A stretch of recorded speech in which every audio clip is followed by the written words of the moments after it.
En février 2009, une semaine après la victoire époustouflante de Maulne du Corta dans le Prix d'Amérique, nous avions rencontré Jean-Pierre Barjon, son propriétaire, et Pierre Lévesque, son entraîneur. Tous deux nous avaient alors raconté l'histoire hors du commun de ce cheval qui a inscrit son nom au prestigieux palmarès du championnat du monde des trotteurs. Les derniers 500 mètres dans ce Prix d'Amérique, oiseau de feu le long de la côte, Kalita Bourbon, grand galop, Maulne du Corta parti peut-être pour la gloire. Maulne du Corta se détache, Franck Nivard, Maulne du Corta et de 3 pour Pierre Lévesque en tant qu'entraîneur. Offshore Green finit très très fort à l'extérieur. Maulne du Corta, extraordinaire, Maulne du Corta, Franck Nivard, Kalita Bourbon deuxième, on revient avec Fréton Sam, on revient surtout avec Nubani Saptel, Igor qui va prendre la deuxième place, Pierre Lévesque, le grand Maulne du Corta. Atteint par la limite d'âge pour courir en France et souffrant aussi d'une tendinite, Maulne a raccroché en 2010, mettant ainsi fin à une carrière de compétiteur hors pair qui s'est soldée par 6 victoires de groupe 1. Pour Pierre Lévesque, c'était un champion vaillant mais compliqué. C'est un cheval qui est très dominateur, qui est capable de mener les courses. Il prend la tête, il va au bout, c'est un cheval qui a besoin de personne, quoi.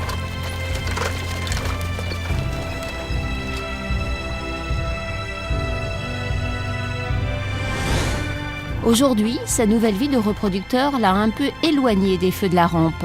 Stationné pendant 6 ans au haras des Cruchettes, Maulne du Corta vient de prendre ses quartiers d'étalon chez Thierry Bénard, au haras de Fligny. 4 ans après notre première rencontre, nous avons souhaité savoir comment ce grand champion vit au-delà de l'Amérique.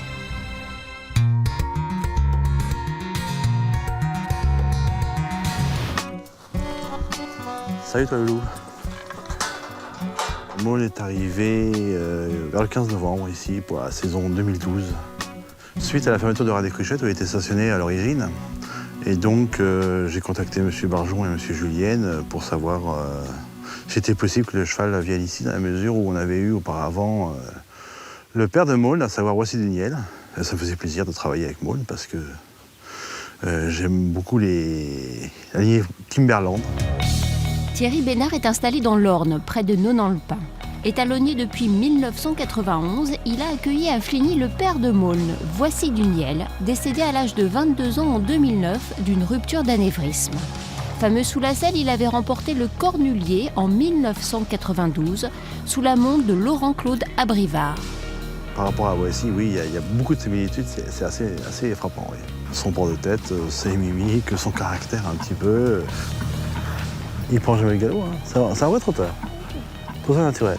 Pour lui, c'est presque une gageure de galoper, il ne sait que trotter, donc c'est vraiment impressionnant. Je trouve que c'est aussi un facteur intéressant pour l'élevage, qu'un trotteur soit naturel, hein. Se déplace naturellement trop. Maulne du Corta est d'une très belle origine, en tant que fils de Voici du Niel et d'une poulinière, sœur de l'excellent Pontobo, et mère aussi de la classique montée Popstar Metz. Son arrière-grand-père maternel, Alexis III, est le père du crack idéal du gazo. À noter également dans son pédigré l'inbreeding sur le chef de race américain Star Sprite, dont il représente la lignée mâle. Son propriétaire, Jean-Pierre Barjon, avait donc eu la main heureuse en choisissant Maulne alors qu'il ne connaissait rien à l'élevage ni aux origines. Lors de notre rencontre, en février 2009, il nous avait raconté avec un émerveillement d'enfant comment il avait choisi Maulne en allant visiter l'élevage Morand. Vous vous retrouvez dans le centre de la France. En préparant le voyage dans la voiture, on vous dit plein de noms d'étalons que vous ne connaissez pas. Moi, je me souviens d'arnaqueur parce que c'était assez rigolo. Et puis, vous vous retrouvez dans un champ. Et là, on vous montre plusieurs poulains.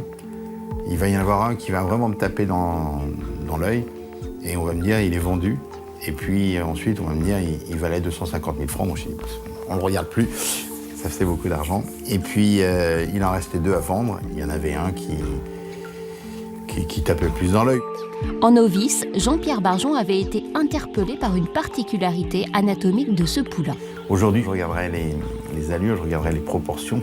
Alors que là, on a plutôt envie de regarder un peu le caractère ou ce qui se dégage parce qu'on n'a rien d'autre à voir. Et moi, je me souviens que des grandes oreilles. Et c'est sur ce petit détail que commença une grande et belle histoire.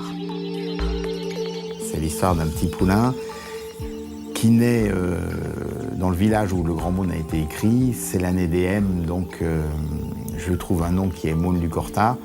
Et je me dis, avec un nom pareil, il va être célèbre.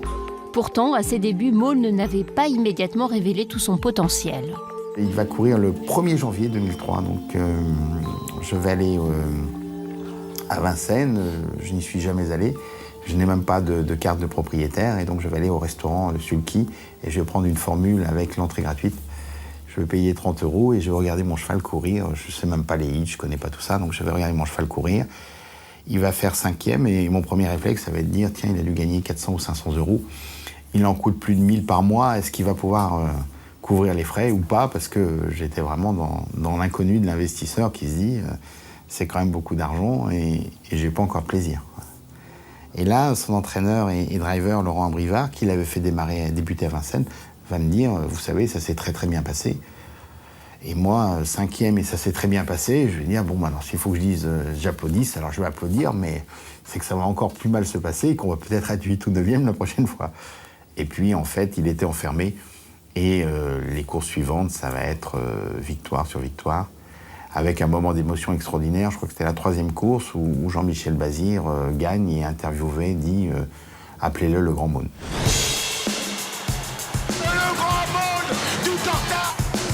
Le Grand Maulne s'est fait un nom. Sa performance la plus remarquée est bien sûr sa victoire dans le 88e Prix d'Amérique que Franck Nivard décroche pour la première fois grâce à lui. Une conquête du titre remarquable où Maulne a littéralement survolé la course, laissant ses adversaires loin derrière lui. Si le Prix d'Amérique est son plus grand fait d'armes, il a également à son actif 5 autres victoires de groupe 1. En 2009, il remporte le Prix de France. Le Prix de France de l'émotion, le Prix de France de l'émotion, Pierre Vercouys qui s'impose avec Maulne du Corta. Victoire qu'il réitère en 2010. Maulne du Corta qui pour l'instant garde au chaud Jean-Michel Bazir, Nouvelle-Neuchâtel qui est à sa hauteur. C'est la ligne droite finale de ce Prix de France, première titre qui revient. Maulne du Corta qui a toujours l'avantage devant Nouvelle-Neuchâtel, il le tient son Prix de France. Maulne du Corta, c'était son dernier Prix de France. Il s'impose sous les divins du public. Les mêmes années, il s'adjuge la victoire dans le critérium de vitesse de la Côte d'Azur. Le Grand Maulne terminera sa carrière de compétiteur avec près de 3 millions d'euros de gains.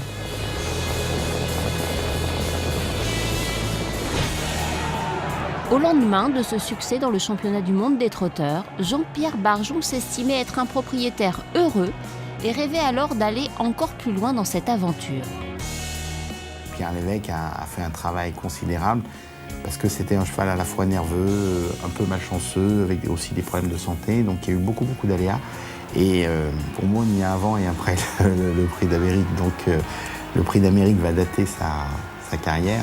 Et la suite, c'est bien évidemment d'aller dans l'élevage. Tout ce qui va venir là maintenant, ça sera lui qui va nous le rendre. Et s'il ne nous le rend pas, on ne lui en voudra vraiment pas. C'est au Haras des Cruchettes, chez Pierre Julienne, que Maulne démarre sa carrière de reproducteur. Suite à la cessation d'activité d'étalonnage des cruchettes, Thierry Bénard le récupère fin 2011. Il commence donc tout juste à faire connaissance avec son nouveau pensionnaire. En tant qu'étalon, pour l'instant, nous, on ne peut pas trop le juger. Il n'y a pas encore saillie chez nous. On est encore en plein hiver, comme vous pouvez le voir, c'est la neige. Et par conséquent, son caractère, on ne connaît pas très bien. Bon, il a l'air un petit peu loulou comme ça, mais bon, gentil, brave. Mais la récolte, je ne connais pas et je ne sais pas du tout comment il va se comporter durant la monte. Pour l'instant, pour nous, c'est une grande découverte.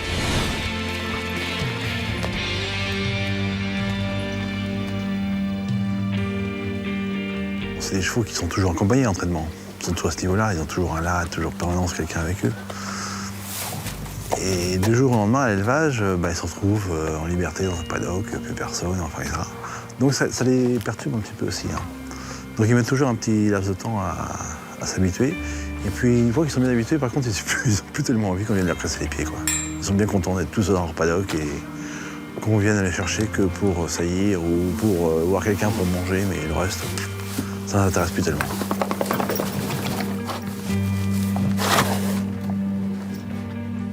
Ce qui est difficile d'apporter, j'espère sa vitesse. Hein, j'espère sa vitesse et sa bravoure et sa volonté au travail. Voilà ce que j'estime qu'il peut apporter. Et je crois qu'il pourrait bien croiser, à mes yeux, avec des filles de Cocktail Jet, qui a un peu un sang neuf et avec son courant florestant par sa mère et son côté Kimberland, je pense que ce serait un cocktail justement détonnant pour une production qui devrait, avec ça, bien mettre en valeur ses produits. Hein. C'est ce que je crois. Après, tout le monde peut se tromper, mais je crois beaucoup en ça. Simba de Nacre qui passe au commandement maintenant et qui est suivi par Scipion du Goutier. Le pédigré de Maulne autorise de nombreux croisements. Il appelle le sang de Speedy Crown, preuve en est dès sa première année de production avec la pétillante Simba de Nacre qui est issue d'une mère par Buffetier d'Onou, petit-fils de Speedy Crown. Avec un rythme toujours assez sélectif, imprimé par Simba de Nacre. Avec son inbreeding sur Star's Pride via Kimberland, Maulne du Corta devrait bien convenir également aux descendantes du chef de race italien Sharif di Jesolo, de Cocktail Jet ou de Vikingsway. Sans oublier non plus l'intérêt d'un apport de sang de l'étalon vedette français Kerjak pour la consanguinité toujours très porteuse.